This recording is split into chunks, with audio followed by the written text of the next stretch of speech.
ವಿಷಯ. ಆಮೇಲೆ ಇಲ್ಲ ಇಂಪಾರ್ಟೆಂಟ್ ವಿಷಯ, ಇದೊಂದು ಬಹಳ ಇಂಪಾರ್ಟೆಂಟ್ ವಿಷಯ.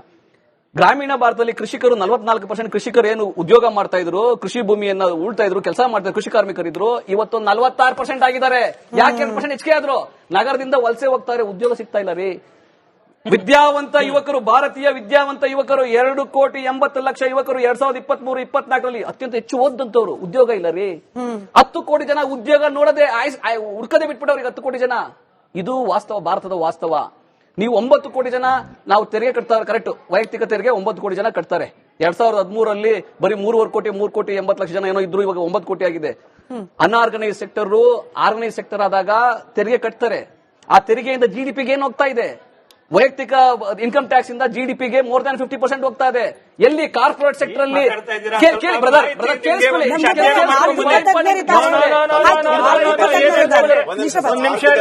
ಈ ಸಂದರ್ಭದಲ್ಲಿ ಮಾತಾಡಿಸೋಣ. ತಲ್ಲಂ ವೆಂಕಟೇಶ್ ಅಂತ ಸರ್, ನಮಸ್ಕಾರ.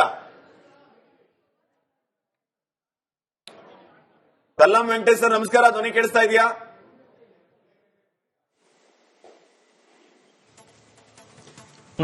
ಸರ್ ನಮಸ್ಕಾರ ಸರ್. ಈ ಬಜೆಟ್ ಅನ್ನ ತಾವು ಹೇಗೆ ನೋಡ್ತೀರಿ?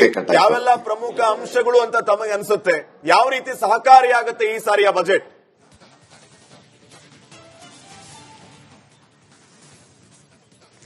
ಸರ್, ನಾನೊಬ್ಬ ಕೈಗಾರೋದ್ಯಮಿ.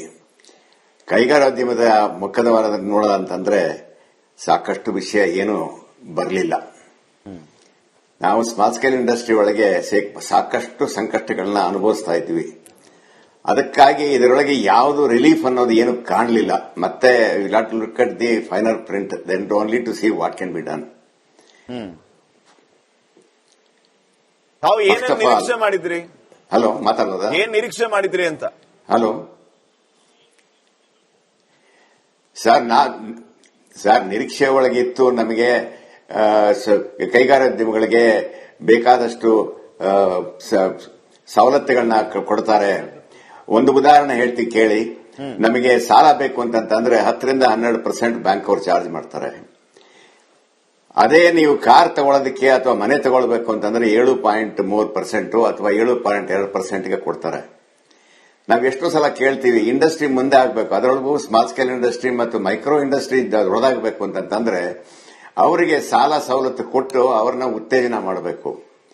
ಇವಾಗ ಏನಾಗ್ತಿದೆ, ಸೆಂಟ್ರಲ್ ಗವರ್ಮೆಂಟ್ ಸ್ಟೇಟ್ ಗವರ್ಮೆಂಟ್ ತಿಕ್ಕಾಟದಲ್ಲಿ ನಮಗೆ ಮಿನಿಮಮ್ ವೇಜ್ ಅಂತ ಅಂದ್ಬಿಟ್ಟು ಲೇಬರ್ ಕೋಡ್ಸ್ ತರಬೇಕು ಅಂತಾರೆ. ನಾವು ಇನ್ನೊಬ್ಬರ ಮೇಲೆ ಡಿಪೆಂಡ್ ಆಗೋದು, ಯಾರೋ ದೊಡ್ಡ ಕಂಪನಿಗಳಿಗೆ ಸಪ್ಲೈ ಮಾಡೋದಕ್ಕೆ. ಅವಾಗ ಮಾಡುವಾಗ ಏನಾಗುತ್ತೆ ಅಂದ್ರೆ ಇವಾಗ 16,000 ರೂಪಾಯಿ ಮಿನಿಮಮ್ ವೇಜ್ ಇರೋದನ್ನ 28,000 ಮಾಡ್ತೀವಿ ಅಂತಾರೆ. ಅದನ್ನ ಜೀರ್ಣಿಸ್ಕೋಬೇಕು ಅಂತಂದ್ರೆ ಸುಮಾರು ಸಮಯ ಹಿಡಿಸ್ತದೆ. ಅದಕ್ಕೆ ಆಗ್ತಾ ಇಲ್ಲ.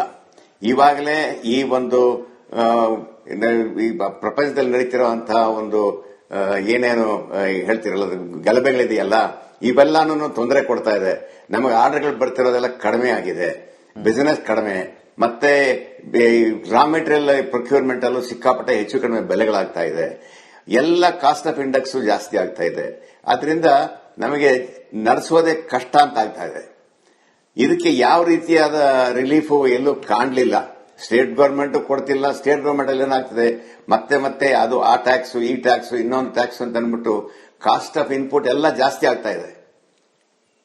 This is the scenario that exist sir. ಸರಿ, ನಿಂಗಣ್ಣ ಸರ್ ಕೂಡ ಇದ್ದಾರೆ. ಸರ್, ಎಂಎಸ್ಎಂಇಗಳಿಗೆ ಇಕ್ವಿಟಿ ಸಪೋರ್ಟ್ ಅಂತ ಹೇಳಿ 10,000 ಕೋಟಿಯನ್ನು ಎತ್ತಿಟ್ಟಿದ್ದೀವಿ ಅಂತ ಹೇಳ್ತಿದ್ದಾರೆ. ಅದನ್ನು ಬಿಟ್ಟು ಮೇಜರ್ ಕಾಂಟ್ರಿಬ್ಯೂಷನ್ ಅಂತ ಏನ್ ಕಾಣ್ತಾ ಇದೆ ಅಂತ ಇದೆ.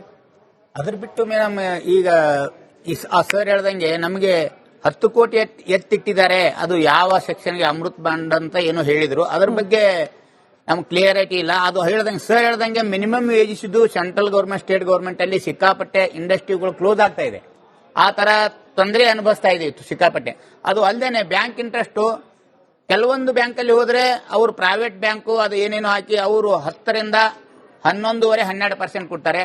ಆಮೇಲೆ ಉಳಿದು ನಮ್ಮದು ಈ ಸ್ಟೇಟ್ ಗವರ್ಮೆಂಟ್ ಅಲ್ಲಿ KSFC-ನವರು ಕೊಡ್ತಾರೆ 5.5% ಕ್ಯಾಪಿಟಲ್ ಬಜೆಟ್ ಕ್ಯಾಪಿಟಲ್ ಇನ್ವೆಸ್ಟ್ಮೆಂಟ್ ಅಂತ. ಅದೇ ತರ ನಾವು ಇವ್ರಿಗೆ ಒಂದು ಮೆಮೊರಾಂಡಮ್ ಕೊಟ್ಟಿದ್ದೀವಿ. ನಮಗ ಮೊದಲು ಕರೆದಿದ್ರು, ಅವಾಗ ಕರೆದಾಗ ಹೇಳಿದ್ವಿ ನಾವು, ನೀವು ಎಲ್ಲ ನ್ಯಾಷನಲೈಸ್ ಬ್ಯಾಂಕಿಗೂ ಆ ತರ ಕೆಲವೊಂದು ಯೂನಿಟಿಗೆ ಆ ಒಂದು 5 ಕೋಟಿ ಇನ್ವೆಸ್ಟ್ ಮಾಡುವವರಿಗೆ ನಾವು 5% ಮೇಲೆ ನೀವು ಕೊಡಕ್ಕೆ ಒಂದು ನಮ್ಮ ಪ್ರಪೋಸಲ್ ಕೊಡಿ ಅಂತ ನಾವು ಆಲ್ರೆಡಿ ಪ್ರಪೋಸಲ್ ಕೊಟ್ಟಿದ್ದೀವಿ. ಅದು ಅಲ್ಲದೆ ನಮ್ಮದು GST ಅಮೌಂಟ್ GST ಕಟ್ಟುದು ಲೇಟ್ ಆದ್ರೆ ನಮ್ಗ ಅವರು ಕೊಡೋದು 6% ಬಡ್ಡಿ 6% ಇಂಟ್ರೆಸ್ಟ್ ಕೊಡ್ತಾರೆ ಮೇಡಮ್ ನಮಗೆ. ನಾವು ಕ್ಯಾಪಿಟಲ್ ನಾವು ಅಲ್ಲಿ ಅವರಲ್ಲಿ ನಮ್ಮ ಸೆಲ್ ಟ್ಯಾಕ್ಸ್ ಅಲ್ಲಿ ದುಡ್ಡು ಅಲ್ಲಿ ಇದು ಇದ್ರೆ 6%, ಅವರು ನಮಗೆ ಲೇಟ್ ಆಗಿ ಕಟ್ಟಿದ್ರೆ 18% ಇಂಟ್ರೆಸ್ಟ್ ಹಾಕ್ತಾರೆ. ಅದನ್ನ ಇಂಟ್ರೆಸ್ಟ್ ಎರಡೂ ಸೇಮ್ ಮಾಡಿ 6% ನಾವು ಲೇಟ್ ಆಗಿ ಕಟ್ಟಿದ್ರು ಅದಕ್ಕೆ 6% ಮಾಡಿ ಆ ತರ ಒಂದು ಇದು ಕೊಟ್ಟಿದ್ದೀವಿ. ಅದು ಅಲ್ಲದೇನೆ ಅವು ಯಾವುದು ಬರಲೇ ಇಲ್ಲ ಇದರಲ್ಲಿ, ಈ ಬಜೆಟ್ ಅಲ್ಲಿ ಅದು ಯಾವುದು ಹೈಲೈಟ್ ಆಗ್ಲೇ ಇಲ್ಲ. ಅದು ಅಲ್ಲದೇನೆ ನಮಗೆ ಈ ಒಂದು ಲೇಬರ್ ಬಿಸಿನೆಸ್ ಮಾಡ್ತೀವಲ್ಲ MSME ನಲ್ಲಿ ಲೇಬರ್ ವರ್ಕ್ ಮಾಡೋರಿಗೆ ಅವ್ರಿಗೆ ಇನ್ಪುಟ್ ಏನು ಇರೋದಿಲ್ಲ. ಇನ್ಪುಟ್ ಇರೋದಕ್ಕೆ ಮೊದಲ ಲಾಸ್ಟ್ ಇಯರ್ ಅದಕ್ಕಿಂತ ಮುಂಚೆ ಅಂತ 12% ಇತ್ತು ನಮಗೆ GST. ಈಗ 18% ಮಾಡಿಬಿಟ್ರೆ ಅದಕ್ಕೆ ಅವ್ರಿಗೆ ಇನ್ಪುಟ್ ಇರಲ್ಲ, ಅವ್ರ ಕೈಯಿಂದನೇ ಕಟ್ಟಬೇಕು. ಲೇಬರ್ ಇಂದ ಯಾವುದೋ ದೊಡ್ಡ ದೊಡ್ಡ ಕಂಪನಿ ಕೆಲಸ ಮಾಡಿ ಕಟ್ಟಬೇಕಾಗುತ್ತೆ. ಅದಕ್ಕೋಸ್ಕರ ನಾವು ಅದನ್ನ 5% ಮಾಡಿ ಅದು 18% ತೆಗೆದು 5% ಮಾಡಿ ಅಂತ ನಾವು ಮೊದಲು ಕೊಟ್ಟಿದ್ದೀವಿ. ಈ ಬಜೆಟ್ ಅಲ್ಲಿ ಬರುತ್ತಂತ ಬಹಳ ಒಂದು ಆಶಾಭಾವನೆ ಇಟ್ಕೊಂಡಿದ್ದೀವಿ. ಏನು ಬರಲೇ ಇಲ್ಲ ಅದ್ರ ಬಗ್ಗೆ. ಯಾವುದು ಅದು ಒಂದು 10,000 ಕೋಟಿ ಏನು ಕೊಟ್ಟಿದ್ದಾರೆ ಅದು ಒಂದನೇ ಹೈಲೈಟ್ ಮಾಡಿದ್ರು.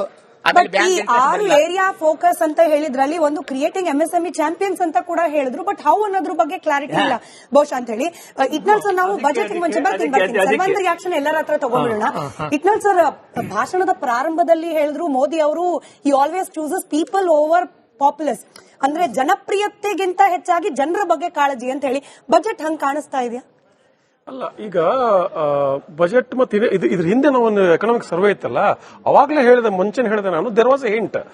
ನಾವು ಲಾಂಗ್ ಟರ್ಮ್ ದೂರಗಾಮಿ ಹಿತದೃಷ್ಟಿಯಿಂದ ನಾವು ಈ ಸದ್ಯದ ಶಾರ್ಟ್ ಟರ್ಮ್ ತೊಂದರೆಗಳನ್ನ ಸಹಿಸಬೇಕು ಅನ್ನೋ ಅರ್ಥದಲ್ಲಿ ಮಾತಾಡಿದ್ರು.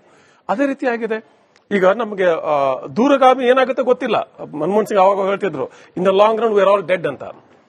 ದೂರಗಾಮಿ ಏನಾಗುತ್ತೆ ಗೊತ್ತಿಲ್ಲ ನಮಗೆ. ಬಟ್ ಸದ್ಯದ ಸವಾಲೇನು, ಈಗ ಇಬ್ರು ಉದ್ಯಮಿಗಳು ಮಾತಾಡಿದ್ರಲ್ಲ, ಅದು ಬಹಳ ಮುಖ್ಯವಾದ ವಿಚಾರ. ಯಾಕಂದ್ರೆ ಆವಾಗಲೇ ನಾವು ಮಾತಾಡಿದಂಗೆ ಒಂದು ಗ್ಲೋಬಲ್ ಚಾಲೆಂಜಿಂಗ್ ಸಿಚುವೇಶನ್ ಅಲ್ಲಿ ನಾವಿದ್ದೀವಿ. ಈಗ ಎಲ್ಲ ಕಡೆ ಎಕನಾಮಿ ಪ್ರೊಟೆಕ್ಷನಿಸಂ ನಡೀತಾ ಇದೆ.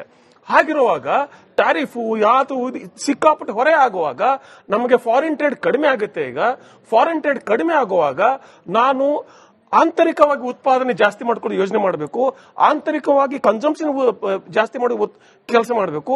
ಆಂತರಿಕ ಉತ್ಪಾದನೆ ಜಾಸ್ತಿ ಆಗ್ಬೇಕಂದ್ರೆ MSMEಗಳನ್ನ ಕೈ ಹಿಡಿಬೇಕಿತ್ತು ಈ ಬಜೆಟ್. ಆಂತರಿಕವಾಗಿ ಏನು ಕನ್ಸಂಪ್ಷನ್ ಜಾಸ್ತಿ ಆಗ್ಬೇಕಿತ್ತಂದ್ರೆ ಟ್ಯಾಕ್ಸ್ ಸ್ಲ್ಯಾಬ್ಗಳನ್ನ ಎಕ್ಸ್ಪ್ಯಾಂಡ್ ಮಾಡಬೇಕಿತ್ತು. ಜನರ ಬಳಿ ದುಡ್ಡು ಉಳಿಯೋದವಾಗ ಖರ್ಚು ಜಾಸ್ತಿ ಮಾಡಕ್ ಸಾಧ್ಯ ಆಗೋದು. ಎರಡು ಮಾಡಿರ್ಲಿ budget. They have fail to address. Let me complete. They have fail to address. ಮತ್ತೆ ಕೆಲವೊಂದು ಯೋಜನೆಗಳು ಬಹಳ ಚಂದ, ಬಹಳ ಬ್ಯೂಟಿಫುಲ್ ಕಾನ್ಸೆಪ್ಟ್ ಇದೆ. ಆ ಕಾನ್ಸೆಪ್ಟ್ ಮುಂದೆ ಏನು ಗೊತ್ತಿಲ್ಲ ನಮಗೆ. ಫಾರ್ ಎಕ್ಸಾಂಪಲ್ ಹೇಳ್ತಾರೆ ಸಿಟಿ ಎಕನಾಮಿ ರೀಜನ್ಸ್ ಅಂತ 200-300 ಸಿಟಿಯನ್ನ Tier 2, Tier 3 ಸಿಟಿಗಳನ್ನ ನಾವು ಡೆವಲಪ್ ಮಾಡ್ತೇವೆ ಅಂತ ಹೇಳಿ. ಹೇಗೆ ಮಾಡ್ತೇವೆ ಗೊತ್ತಿಲ್ಲ. ಏನಿದೆ, what is the road map? What is the roadmap to develop Hubli into alternative IT center? What is the roadmap into developing Belgaum as an alternative production center?